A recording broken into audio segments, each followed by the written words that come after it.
मुख्य सेवक सदन में आयोजित कार्यक्रम यूसीसी लागू करने पर सीएम धामी का हुआ सम्मान। यूसीसी में महिलाओं के अधिकार हुए सुरक्षित। सचिवालय में सीएम धामी की उच्च स्तरीय बैठक। श्रद्धालुओं की संख्या में हो रही बढ़ोतरी को लेकर लिए निर्णय का श्रद्धालुओं की संख्या के अनुसार करें व्यवस्था। अवैध अतिक्रमण को लेकर सीएम धामी का बयान। जिलाधिकारियों को दिए सख्त निर्देश। कहा, सरकारी भूमि पर अवैध अतिक्रमण बर्दाश्त नहीं। बीजेपी प्रदेश अध्यक्ष महेंद्र भट्ट पहुंचे अपने पैतृक गांव ब्राह्मणथाला। बूथ पर परिवार के साथ किया मतदान। का पंचायत चुनाव में बीजेपी लड़ाएगी परचम। और पौड़ी सांसद अनिल बलूनी पहुंचे देवप्रयाग। कुछ दिन पूर्व आई आपदा का किया जलीय निरीक्षण। पीड़ित परिवारों से की मुलाकात। हर संभव मदद का दिया भरोसा। नमस्कार, उत्तराखंड की खबरें लेकर मैं हूं आपके साथ संदीप निरंजन सरकार। मुख्य सेवक सदन में हुआ कार्यक्रम का आयोजन। खबर आप तक पहुंचा रहे, जहां पर मुख्य सेवक सदन में कार्यक्रम आयोजित किया गया है। समान नागरिक संहिता लागू करने पर सीएम धामी का हुआ सम्मान। यह मेरा नहीं, राज्य की जनता का सम्मान, कहना है सीएम धामी का। यूसीसी का सपना जनता के आशीर्वाद से हुआ साकार। यूसीसी लागू कर बाबा साहब भीमराव अम्बेडकर को दी श्रद्धांजलि। सभी नागरिकों के अधिकार हुए समान। समाज में भेदभाव करने का किया काम। यूसीसी में महिलाओं के अधिकार हुए सुरक्षित। लिव इन रिलेशनशिप के लिए पंजीकरण अनिवार्य होने से बहन बेटियों की हुई सुरक्षा। यूसीसी की गंगा उत्तराखंड से जाएगी देश में। हमारी विचारधारा सामाजिक समरसता, सांस्कृतिक चेतना और राष्ट्रीय एकता जैसे मूल्य पर आधारित। पीएम मोदी ने 26 नवंबर को संविधान दिवस के रूप में राष्ट्रीय पर्व के तौर पर मनाने का लिया निर्णय। पीएम के नेतृत्व में बाबा की स्मृतियों से जुड़े प्रमुख स्थलों को राष्ट्र चेतना के पंच तीर्थ के रूप में किया विकसित। सख्त दंगारोधी कानून, धर्मांतरण कानून और ऑपरेशन कालनेमी जैसे लिए कई बड़े फैसले। किसी भी हाल में राज्य की डेमोग्राफी नहीं होने देंगे चेंज। आप सब ने मेरा अभिनंदन भी किया, प्रोत्साहन भी किया, परंतु मेरा मानना है कि यह अभिनंदन मेरा नहीं बल्कि उत्तराखंड की 1.25 करोड़ देवतुल्य जनता का अभिनंदन है, जिन्होंने इस समान नागरिक संहिता को, इस पहल को साकार करने के लिए हमारे प्रधानमंत्री श्री नरेंद्र मोदी जी के नेतृत्व में और उनके मार्गदर्शन में उत्तराखंड के अंदर एक नया इतिहास बनाने का काम किया। एक परिपाटी उत्तराखंड के अंदर थी कि हर बार विधानसभा के चुनाव होते थे और हर चुनाव में सरकार बदल जाती थी। चलती हुई सरकार, चुनाव आते ही नई सरकार आ जाती थी, नई पार्टी की सरकार आ जाती थी। पहली बार उत्तराखंड की जनता ने इस परिपाटी को बदला और एक मिथक था, इस मिथक को तोड़ दिया और उत्तराखंड में दोबारा से मैंने जो। तो वहीं सचिवालय में सीएम पुष्कर सिंह धामी की उच्च स्तरीय बैठक है और आप तक पहुंचा रहे, जहां पर सचिवालय में सीएम धामी की उच्च स्तरीय बैठक। श्रद्धालुओं की संख्या में हो रही बढ़ोतरी को लेकर लिए कई अहम निर्णय। अधिकारियों को दिए निर्देश। मनसा देवी मंदिर के सीढ़ी मार्ग से अतिक्रमण हटाकर मार्ग का करें चौड़ीकरण। मंदिर परिसर की बढ़ाएं धारण क्षमता। प्रमुख धार्मिक स्थलों में श्रद्धालुओं की संख्या के अनुसार करें व्यवस्थाएं। श्रद्धालुओं का पंजीकरण हो अनिवार्य। आसपास की दुकानों को करें व्यवस्थित। भगवान के दर्शन करने की व्यवस्था को करें सुदृढ़। श्रद्धालुओं को सुगम और सुरक्षित दर्शन का कराएं एहसास। धार्मिक स्थलों पर किसी भी प्रकार की श्रद्धालुओं को न हो असुविधा। भीड़ नियंत्रण पर रखें विशेष ध्यान। आयुक्तों की अध्यक्षता में समिति का करें गठन। डीएम, एसएसपी, विकास प्राधिकरणों के उपाध्यक्ष और कार्यदायी संस्थाएं समिति में हो शामिल। सरकार श्रद्धालुओं की सुगम यात्रा और धार्मिक स्थलों की गरिमा बनाए रखने के लिए संकल्पबद्ध।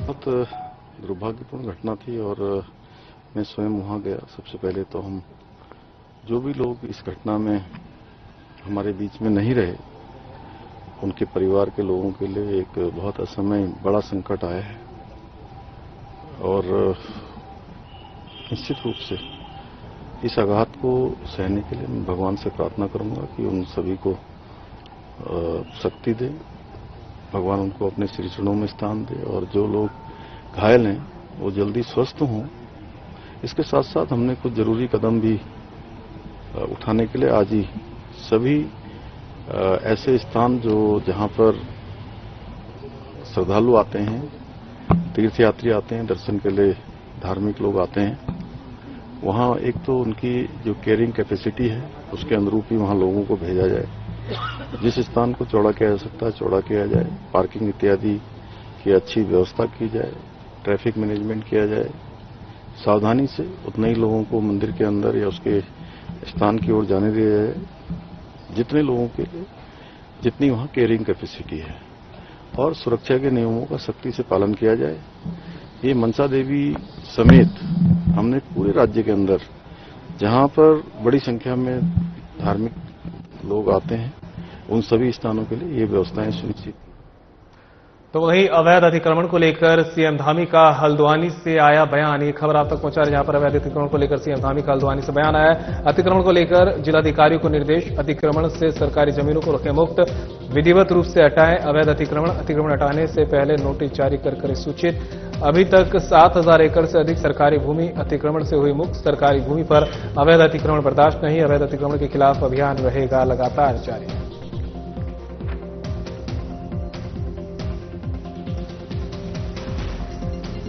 देखिए, अतिक्रमण अवैध जहां भी है वो हमने पहले ही सभी अधिकारियों को निर्देशित किया है, सभी जिलाधिकारियों को, कि जिन लोगों ने भी अवैध अतिक्रमण किया है सरकारी भूमि पर, उन सभी को व्यवस्थित तरीके से, विधिक रूप से उन सभी को इन्फॉर्म करें, उन सभी को बताएं, उनको नोटिस दें और वो स्वयं ही उस कब्जे को हटा लें जो भी अवैध अतिक्रमण है।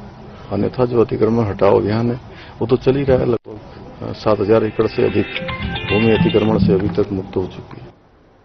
पुरानी रंजिश का बदला लेने के लिए बेगुनाह को जेल पहुंचाने की साजिश को हरिद्वार पुलिस ने नाकाम किया है। दरअसल कोतवाली गंगनहर में 2 व्यक्ति एक 19 वर्ष के हाथ में तमंचा लिए किशोर को लेकर पहुंचे। निखिल शर्मा ने पुलिस को बताया कि किशोर तेलीवाला अंडरपास के पास तमंचा लेकर घूम रहा था, जिसे निखिल शर्मा और उसके पिता पकड़कर थाने लाए। पकड़े गए किशोर से पूछताछ की गई, जिसमें उसने बताया कि वे रुड़की बाल कटवाने आया था। उसे रास्ते में निखिल शर्मा द्वारा रोका गया, उसके साथ मारपीट की गई और बाद में निखिल शर्मा ने अपने पास रखे तमंचे से उसे मारा, जिससे उसके सिर से खून भी आने लगा। फिर उसे तमंचे के जुर्म में फंसाकर जबरदस्ती थाने ले आया। घटना संदिग्ध प्रतीत होने पर पुलिस ने त्वरित कार्रवाई करते हुए गंभीरता से जांच की। सीसीटीवी फुटेज और आसपास की पूछताछ के बाद यह तथ्य सामने आया कि घटना के समय निखिल शर्मा ने तमंचा निकाला और किशोर के साथ मारपीट की। जांच पड़ताल में पता चला कि पुरानी रंजिश के चलते निखिल शर्मा किशोर को अवैध तमंचे के जुर्म में फंसाकर जेल भिजवाना चाहता था। निखिल शर्मा से सख्ती से पूछताछ करने पर उसने अपना जुर्म कबूल किया। पुलिस ने निखिल शर्मा से अवैध तमंचा बरामद कर उसे हिरासत में लिया। आरोपी के खिलाफ मुकदमा पंजीकृत कर विधिक कार्रवाई की है। बेगुनाह युवक के परिजनों ने पुलिस कार्यशैली की सराहना कर आभार व्यक्त किया है।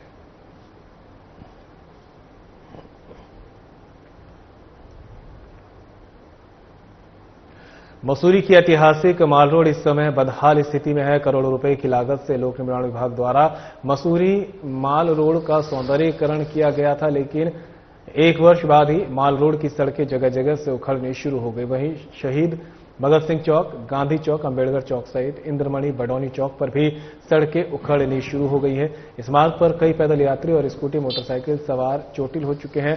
शहर की अधिकांश सड़कें गड्ढों में तब्दील हो चुकी है, लेकिन संबंधित विभाग इस ओर कोई ध्यान नहीं दे रहा है। क्षेत्रीय सभासद गीता कुमारी ने बताया कि कई बार शासन प्रशासन को इस बारे में लिखित में भी जानकारी दी जा चुकी है, लेकिन अब तक इस पर कोई कार्रवाई नहीं हुई। उन्होंने कहा कि कैमल्स बैक रोड भी बदहाल स्थिति में है। लोक निर्माण विभाग द्वारा मसूरी की माल रोड का सौंदर्यीकरण किया गया, जिसके बाद माल रोड की स्थिति और खराब हो गई और जगह जगह जल भराव हो रहा है। जगह जगह जहां भी आप जाए पूरी माल रोड में, पूरी मसूरी में ये हालत हो रही है। बरसात का तो खाली बहाना है, ये खाली बजट को ठिकाने लगाने के। कार्यदायी संस्था जो PWD है उनके अधिकारियों की मनमानी चलती है। ऐसे कि जब से ये जल निगम के पास से काम किया है, जल निगम के अधिकारियों ने इस ओर तो ध्यान दिया नहीं। रही बात माल रोड की, तो माल रोड जब से PWD के पास गया है तब से इस माल रोड का सत्यानाश हो गया। PWD के अधिकारियों की मनमानी है, माल रोड की तरफ ध्यान नहीं देते हैं। खाली पैच वर्क कर लेते हैं। वो पैच वर्क का भी पैसा पता नहीं कहाँ जा रहा है, वो बजट खाली ठिकाने लगाने वाले। पहले तो मैं जल निगम को कहना चाहूंगी कि उन्होंने जब काम किया वहां पे, तो उस काम को पूरा करने के बाद उस पर जो सीसी का काम किया वो बहुत ही गंदे तरीके से करा है, जिसकी भरपाई जल निगम को करनी चाहिए। तो मैंने मैडम से कल भी वार्ता की थी अध्यक्षा जी से। मैंने उनसे बोला है कि खाली कैमल बैक रोड के गड्ढे ही नहीं, सीवर लाइन को लेके भी बहुत सारे इश्यूज है जो जल निगम की तरफ से पेंडिंग है और जो समय पे वो काम होना बहुत जरूरी है। तो थोड़ा पालिका की तरफ से प्रेशर बनना चाहिए। और रही बात, मैं पूरी कैमल बैक रोड की अगर बात करूं तो 30 जून को मैंने एक पत्र दिया था। आपने देखा होगा कैमल बैक रोड पे 2 जगह 2 साइड से पुश्ता भी टूटा हुआ है और जाली भी टूटी हुई है, ना पुश्ता है ना जाली है। तो अब जाके उसको आगे परस्यू किया गया 30 जून के बाद, तो जल्दी वो काम भी शुरू हो जाएगा टेंडर खुलने के बाद। लेकिन कैमल बैक रोड पूरी बननी चाहिए। मैं कई बार बार अपना राइटिंग में लेटर भी दिया, नगर पालिका में भी मैम से भी बात किया है, पर मैम ने कहा कि शासन ने कहा है कि शासन वो सड़क को बनाएगा, हमने डीपीआर बना के भेज दिया है। मसूरी होम स्टे संगठन ने क्षेत्रीय पर्यटन अधिकारी के साथ वार्ता की। इस दौरान उन्होंने मसूरी पर्यटन कार्यालय में कम से कम सप्ताह में 2 दिन बैठक कर होम स्टे स्वामियों की समस्याओं को दूर किए जाने का अनुरोध किया।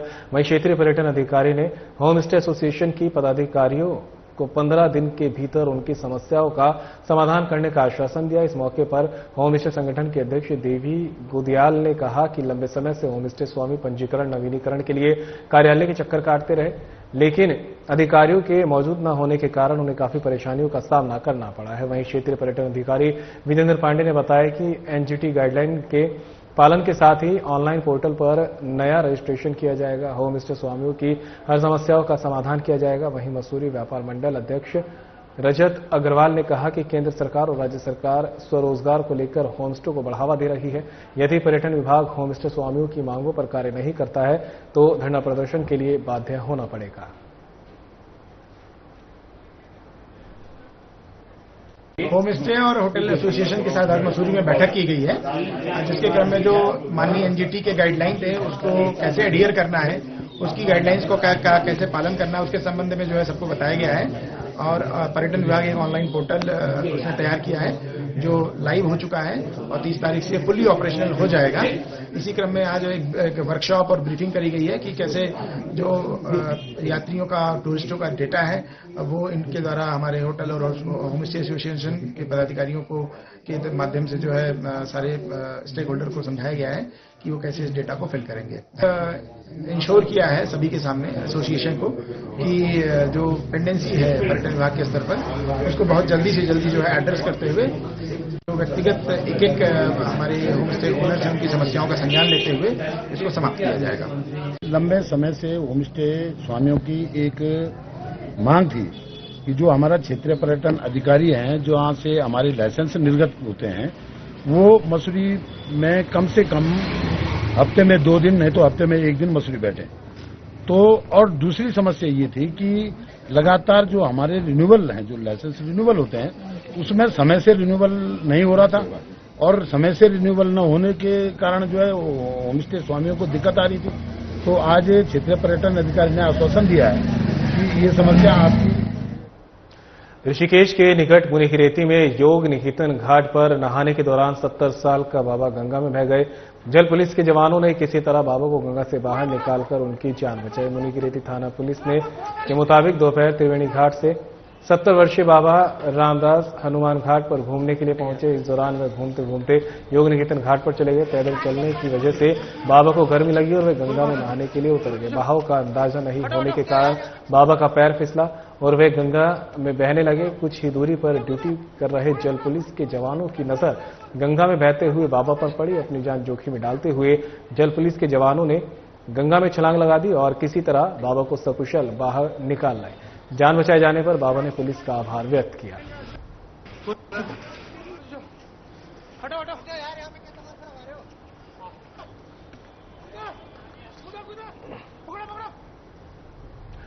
तो वहीं पंचायत चुनाव मतदान का दूसरा चरण की खबर आप तक पहुंचा रहे, जहां पर पंचायत चुनाव मतदान का दूसरा चरण बीजेपी प्रदेश अध्यक्ष महेंद्र भट्ट पहुंचे अपने पैतृक गांव ब्राह्मण थाला। बूथ पर परिवार के साथ किया मतदान। पंचायत चुनाव में बीजेपी की चल रही लहर, ये कहना है महेंद्र भट्ट का। चमोली में 5 सीटें की फ्रीज, जीतने वाला प्रत्याशी बीजेपी का ही होगा। दूसरे चरण में भी मतदाताओं में उत्साह। पंचायत चुनाव में बीजेपी लहराएगी परचम।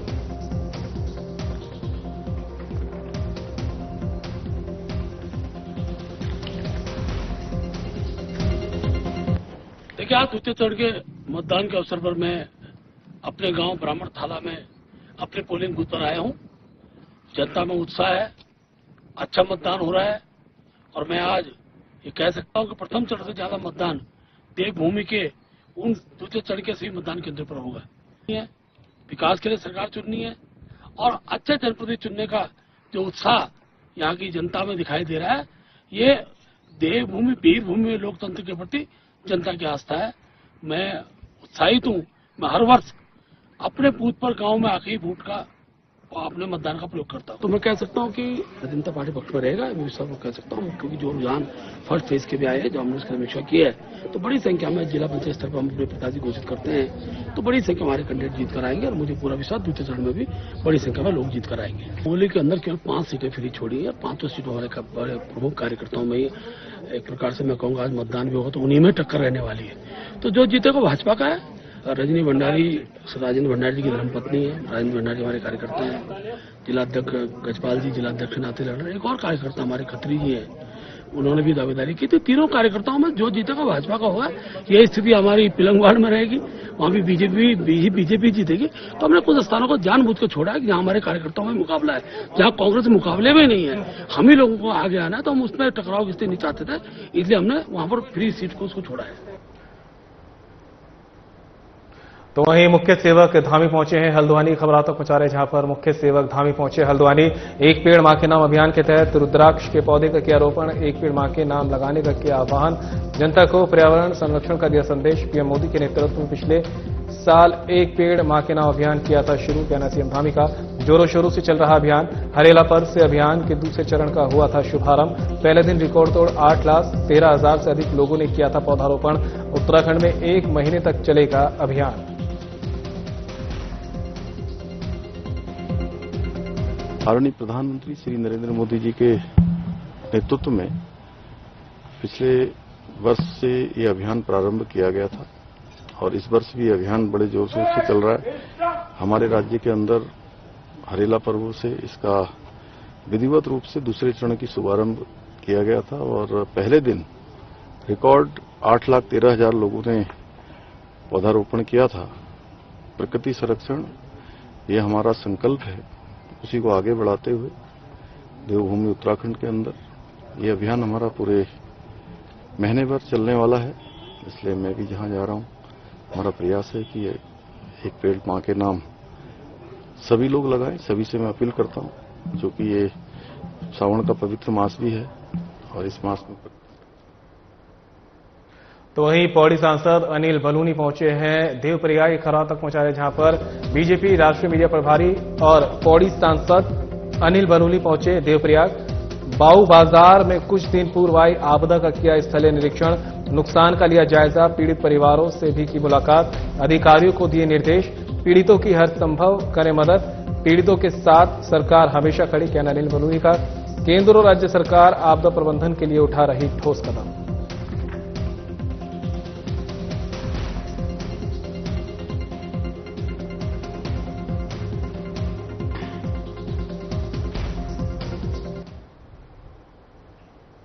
तो वहीं पंचायत चुनाव के लिए द्वितीय चरण का मतदान हुआ खत्म। ये खबर आप तक पहुंचा रहे जहां पर पंचायत चुनाव के लिए आज द्वितीय चरण का मतदान भी संपन्न हो चुका है।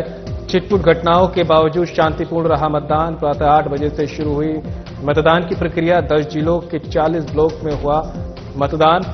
5,033 पदों के लिए मतदाताओं ने मत का किया प्रयोग। 21.5 लाख से अधिक दूसरे चरण में मतदाता। कई जगह बारिश के बावजूद भी मतदाताओं में रहा जोश। लगभग 70% से अधिक मतदान की आई खबरें। रामनगर में मतदान केंद्रों पर हंगामे की खबर। विधायक और दरोगा के बीच तीखी नोकझोंक। चुनाव अधिकारी ने दिए जांच के निर्देश। पिथौरागढ़ के कोटगाड़ी मतदान केंद्र से मायूस होकर लौटे मतदाता। मधी गांव में 36 लोगों के नाम मतदाता सूची से गायब। बड़ोवाला जौली ग्राउंड में हुआ विवाद। चुनाव चिन्ह वाली पर्चियां पोलिंग बूथ के अंदर ले जाने को लेकर हुआ विवाद। प्रत्याशियों की किस्मत मतपेटियों में कैद। किसकी होगी जीत, किसकी होगी हार। 31 जुलाई को चुनाव के आएंगे नतीजे।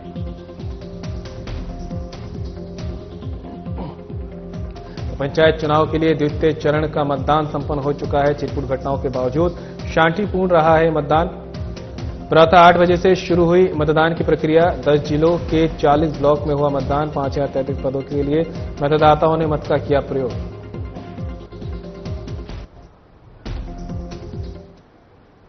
तो वहीं उत्तराखंड से हमारे ब्यूरो चीफ कमल शर्मा ज्यादा जानकारी के लिए हमारे साथ जुड़ गए हैं। कमल, पंचायत चुनाव का द्वितीय चरण था, वो भी पूरी तरह से संपन्न हो गया। किस तरह की जो है लोगों में उत्साह देखने को मिला, और बताया भी जा रहा है कि छिटपुट जो है ऐसी खबरें भी सामने आई है मतभेद की। हालांकि इन सबके बावजूद मतदान जो है शांतिपूर्ण तरीके से भी संपन्न होता दिखा है।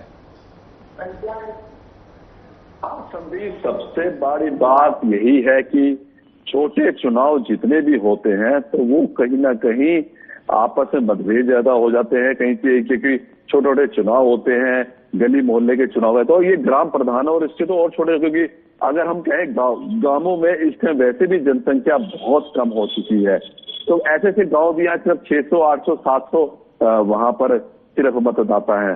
तो कुल मिला के कहें आज दूसरे चरण का चुनाव था, पंचायत चुनाव का, वो आज संपन्न हो गया।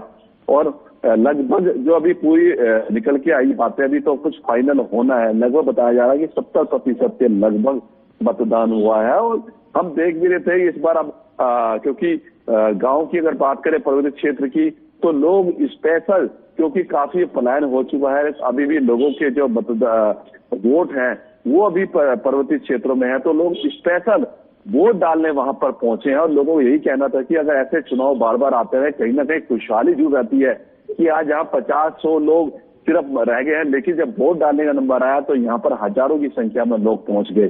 तो लोगों को वो इतना जोश था कि लोग कहीं दूर दूर से भी थे, लोग अपने मतदाता पहुंचने अपने क्षेत्रों में, अपने गांव तक पहुंचे हैं। तो कुल मिला के कहें पंचायत चुनाव संपन्न हुआ है। अब दोनों ही पार्टियां दावा कर रही हैं, पर सबसे बड़ी बात है, चाहे कांग्रेस हो, बीजेपी हो, किसी ने भी अपना चुनाव चिन्ह तो नहीं दिया है, पर समर्थन जरूर दिया है। लिस्टें जरूर जारी करी थी कि ये कांग्रेस क्या इनको प्रत्याशी है, ये भारतीय जनता पार्टी के हैं। तो अब वही दावा किया जा रहा है। अब वही देखना है कि 31 जुलाई को जब ये गणना शुरू होगी और जब ये नतीजे आएंगे तो किसके समर्थक प्रत्याशी ज्यादा जीत के आते हैं और किसके फिर ब्लॉक पूर्व बनेंगे और किसके फिर जिला पंचायत अध्यक्ष बनेंगे, ये देखना होगा। पर दोनों ही पार्टियां दावा कर रही हैं। वहीं अगर क्योंकि इसका फर्क एक बात और कहें, जिनकी सरकारें होती हैं, जिस की पार्टी की सरकार होती है, कहीं ना कहीं उन लोकल बॉडी के जो चुनाव होते हैं, चाहे ग्राम पंचायत चुनाव हो, चाहे वो नगर पालिका चुनाव, तो कहीं ना कहीं उनका फायदा जरूर मिलता है। पर यही अब देखना है, क्योंकि एक तरह से सेमीफाइनल ये यहाँ पर माना जाएगा चुनाव, क्योंकि 27 में यहाँ पर चुनाव भी है, यहाँ पर विधानसभा के भी चुनाव होने हैं। अब यही देखना है कि किस किस के समर्थित प्रत्याशी इस बार चुनाव में जीतते हैं। कमल, कई जगह से खबरें ऐसी भी आ रही है कि मतदाता जो है वो नाखुश होकर लौटे। और जब हम बात करते हैं कि जो वोटिंग एक पर्व है लोकतंत्र का, उसमें एक एक वोट कीमती होता है, लेकिन कई जगह ऐसे जहां पर मतदाताओं के वोट ही काटे हुए दिखे हैं, मतदाता सूची में ही नाम नहीं थे। मैंने आपको कहा ना, ये चीजें हमने नगर पालिका के चुनाव में भी देखी और हमने भी देखी है कि जब ये बनते हैं कि अपना क्योंकि कई बार ऐसा होता है एड्रेस चेंज हो जाता है, कट जाते हैं, जब वोटर यहाँ पर उनकी जब मतदाता सूची के लिए बीएलओ वगैरह जब घरों पर पहुंचते हैं तो वो आदमी नहीं मिलता है, तो वो वोट कार्ड भी दे जाते हैं। ये भी, और उसके बाद ऑप्शंस भी होता है कि इतने दिन का समय है, जिनके वोट नहीं बने हैं वो अपने वोट भी बना सकते हैं। तो कई चीजें रहती हैं और ये चीजें देखने में भी आती हैं। यहाँ भी कई ऐसे मामले आए हैं कि जहां पर 50 से 100 वोट नए लोगों के बने, तो जब वहां लोग वहां पर पहुंचे तो उनका सूची में नाम शामिल नहीं था, तो इससे भी निराश हुए। और कुल मिला के कई जगह ये भी स्थिति दिखने को मिली है कि मानसून है, मानसून में कई जगह पानी भी ज्यादा पड़ा है, तो लेकिन उसके बावजूद भी लोगों में उत्साह जरूर दिखाई दिया। वो रामनगर की बात करें, जैसे ही मतदान खत्म हुआ बहुत ज्यादा बारिश वहां पर आई है। तो कुल मिला के कहें कि जितने भी लोकल बॉडी के चुनाव होते हैं, इसमें कहीं ना कहीं पूरा उत्साह रहता है और हर आदमी अपने वोटरों को खींच के आके मतदान केंद्रों तक ले जाता है। बिल्कुल कमल, वोटरों में तो काफी उत्साह देखने को मिला है और प्रत्याशियों की किस्मत भी ईवीएम में कैद कर दी गई है। लेकिन अब जब ये ईवीएम खुलेंगी तो कितने बजे से, पहला सवाल तो ये ईवीएम खुलनी शुरू होगी, और क्या लगता है आपको कि आखिर जो है उतार चढ़ाव कितना देखने को मिलेगा? संदीप, सबसे बड़ी बात तो बताऊं, ये चुनाव ईवीएम से है ही नहीं, ये चुनाव बैलेट पेपर से हो रहे हैं, इसके लिए ईवीएम के नहीं मिली है और ना इनसे चुनाव हो रहे हैं। ये चुनाव बैलेट पेपर से हैं, इसलिए जब बैलेट पेपर से चुनाव होता भी हम देख रहे थे, नगर पालिका जब चुनाव हुए थे वो भी बैलेट पेपर से हुए थे, तो उसमें समय लगता है। जब मतदान करे लोग जाते हैं तब भी समय लगता है, और जब मतगणना होगी तो इसमें भी समय लगेगा। तो इस जो चुनाव है ये ईवीएम से नहीं है, ये मतपत्र से चुनाव है। इसमें आप मतपत्र मिलता है और उसमें आपको मोहर लगानी होती है, और जब मतगणना होती है तो इसमें बड़ा ही कई बार मतगणना के टाइम बड़ा ही आपस में तनाव बढ़ जाता है, क्योंकि जब सबके समर्थक वहां होते हैं, देखते हैं कि मोहर कहीं इधर उधर तो लगी, ये भी एक बहुत बड़ा चैलेंज होता है। तो इस बार जो चुनाव यहाँ पर हुए हैं। कमल, तमाम जानकारी के लिए आपका बहुत बहुत शुक्रिया।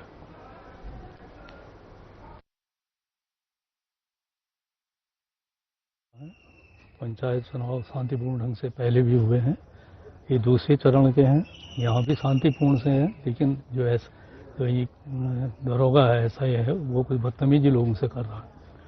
मैंने CO साहब से भी कहा है, कोतवाल से भी कहा है कि इनको यहाँ से ये कोशिश ये करना चाह रहे हैं कि शायद यहाँ वोट ना पड़े, क्योंकि जनता जो होती है सीधी सादी होती है पुलिस के नाम से थोड़ा सा, तो इसलिए लोगों में उत्साह है। माहौल भी ठीक है, भाईचारा, मगर जो मेन मुद्दा है, जो लिस्टें हैं, लिस्टों से जो ऊपर जो है हमारे यानी कि ब्लॉक वाले, उनका ये चाहिए कि कोई भी लिस्ट बनती है उनको दोबारा रिव्यू के लिए भेजना चाहिए। कई लोग दिल्ली से आए हुए हैं, बाहर से आए हुए हैं, उनका इस लिस्ट में नाम ही नहीं है, और जो कई सालों से रह रहे हैं, उनके दादा जमदादा कई यानी कि 20 साल से रह रहे हैं, उनका इस लिस्ट से नाम ही नहीं है, तो वो ना उनका, तो इसका मतलब ऊपर तुम्हारे ब्लॉक वालों की गलती है या किसी की गलती है, उनको किसी भी लिस्ट को रिव्यू के। चुनाव के जो गांव से संबंधित लोग हैं, हमारे वोटर लोग हैं, यहाँ पर वोटरों की समस्या आई है, व्यक्ति यहाँ पर उपस्थित हैं लेकिन त्रिस्तरीय चुनाव के लिए उनका नाम वोटर लिस्ट या जो इनकी जो क्या आता है स्लिप, नाम नहीं आया हुआ है। मैं ये कहना चाहती हूँ कि मुझे 18 साल पूरे हो चुके हैं, लेकिन उसके बाद भी मेरा उसमें नाम नहीं आया है, मैं वोट नहीं दे पा रही हूँ। मैं बाहर से वोट देने यहाँ आई थी, लेकिन यहाँ आके पता चला कि नाम नहीं। ऐसा नहीं है कि चलो मेरा तो पहली बार है, लेकिन जो बहुत बार वोट दे चुके हैं उनका भी नाम नहीं आया है। तो मेरा यही निवेदन होगा कि हमारा इसमें कुछ कार्यवाही की जाए और हमें वोट देने का अधिकार दिया। और फिलहाल बुलेटिन मेरे साथ इतना ही, दीजिए इजाजत, नमस्कार।